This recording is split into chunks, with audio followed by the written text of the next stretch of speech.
Mä en eine schöne Partie. I'll break your bones. And you might think, Alessia, why are you so aggressive? But guys, I have an unfinished business with this man.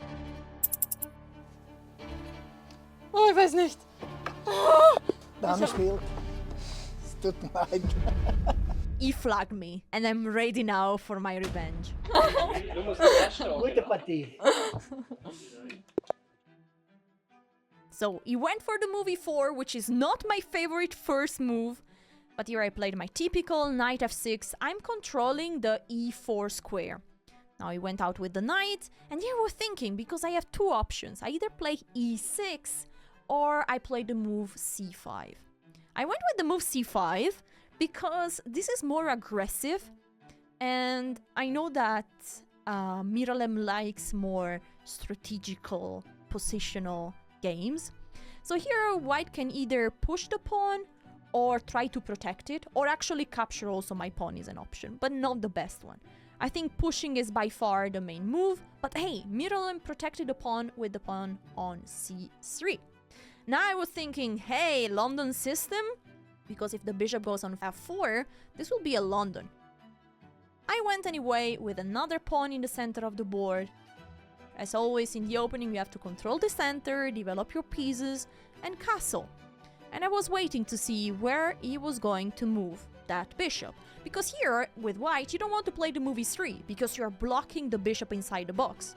So yes, I was expecting a bishop move, but not this one. Bishop g5 is tricky, because you're attacking the knight, you want to double the pawns, but allows me this move, knight e4. I'm now attacking the bishop, and usually you don't want to give away a bishop for a knight, especially in a position that is not super closed yet. That's why he moved the bishop again, but wait, what? 2e3? I was surprised by this move, because you're blocking the pawn that is making the space free for the bishop to go out. So I was a bit confused about this move, but I saw immediately that the bishop and the pawn are attacking this other pawn. And I'm protecting the pawn just once. So I was trying to evaluate how can I protect it a second time. And I don't want to play the move e6 to protect it with the bishop, because then my other bishop will be blocked inside the pawn chain. That's why I was spending quite some time here, and I really thought more than 1 minute. And finally, I went for the move queen b6. I think this is a quite strong move, because I'm protecting the pawn on c5, but I'm also attacking the pawn on b2. And then the rook would be hanging. Now, Miralem, this is the name of my opponent, is such a sweet guy, so please like this video if you want to see more of this, could take the pawn. But then b2 would be hanging, and the rook is in big danger. So I think the best way here is to actually protect this pawn with the queen. Now the question is where exactly, because the queen could go on c1, on c2, on b3. And Miralem is going towards the queen and is moving to b3, offering a queen trade that I already knew how to face. Because here I don't like to trade the queens, but I push the pawns and I say, okay, come to me, trade the queens. I'm happy to do this way, because I'm now taking back with the pawn, and now the rook is pointing at a2, and I have a very clear plan in mind. I have more space on the queen side, and I will try to exploit this. But first of all, I have a big goal to achieve, and is to finish my development. Anyway, also Miralem has to do the same, because he doesn't have very good pieces, and this bishop is blocking the pawn. So what he's going to do is touching the knight, and is developing the knight. Now he's offering a trade of pieces, and usually you shouldn't trade if you have more space. On the other side, I don't want to go back with my knight, so my option is either to take this knight or to play bishop f5. After the bishop is out, I think there was knight h4 attacking my bishop, so I just went for the trade. And he can take with the king, with the bishop, or with the knight. Now he took back with the bishop, but I thought like, now, I went out with the knight, if he plays the move e3, which is a very normal move, the bishop will be blocked forever. So I kinda liked that the bishop was in a bad spot on d2. Now he was thinking, probably is thinking like, how am I going to develop my pieces? I think the best way is to play g3 and bishop g2, and then maybe to castle. This seems very logical to me. But guys, I think Miralem did something else. Yes, he's going again for this bishop. Can somebody please keep a counter of how many times this bishop is going to be moved in this game? And please write it in the comment, because that's not the final move of this bishop. Okay, so my plan is now very clear and is starting to become also clear on the chessboard, because I want to play b4. Pushing forward and crush the queen side. But to do that, I need to find a place for my bishops. So I want to go with the bishop out on f5 and then to play the move e6. Now, don't do what Miralem just did. You shouldn't show insecurity to your opponent, because he went towards the knight, but then again, now it was about to play the move, but then he didn't do. Take your time to think and then play your move with confidence. Again, he was about to touch the knight and then he didn't play the move. But now, he played the move with so much confidence at the end. But better to think, don't move, and then play the move eventually. Now, another trade. He's offering another trade. Should I take or should I not take? It's tough, because I don't want him to take, because my pawn on c6 wouldn't have a purpose. I want to be able to push b4 and then maybe to even push the other pawn. That's why here I was evaluating if to move my knight away somewhere. Actually, knight a5 is the best move of the engine, but I really don't understand why. Or if I should capture this knight. Now, I saw that after capturing the knight, I really like that if the bishop takes, I can play f6 and then maybe go for e5 at some point. That's why I took this knight. And now Miralem is in front of a decision, bishop or pawn? And he went for the pawn. This is an interesting move, but it gave me a very straightforward plan. I now want to bring out first this bishop, then push this pawn, and then develop the other bishop, or actually immediately play the move b4. I took some time to check what might be the idea of e5, if there is some idea like playing e6. And especially if after bishop f5 there is any move like g4 or e4. I didn't see any problem, so I went with the bishop out. And now the time is getting a bit shorter. Miralem has still to develop his other bishop, and he went for the move f3. I think the idea is quite clear. He wants to prepare either g4 or e4. I saw that e4 is not a problem, because the pawn is just hanging. And if g4, my bishop has at least one square. So I kept going with my plan, ready to play the move b4.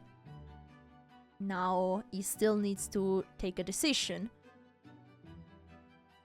And he went for the g-pawn, attacking my bishop. I took a bit of time here because I was considering, you see, I'm looking at the c2 square. And I want to see if going with the bishop on b3 makes me win the pawn. But as he can just push the pawn on a3, I just went back with the bishop. Now, I always need to be careful at moves like h4 and h5, but Miralem moved the bishop one more time. And this is a mistake, according to the engine. You also saw the bar going a bit down. But I understand the idea, and is to play f5 and f4. Anyway, I went on with my plan. I'm now crushing the queen side, and he ignored me completely. I was a bit surprised that he went so fast for this move.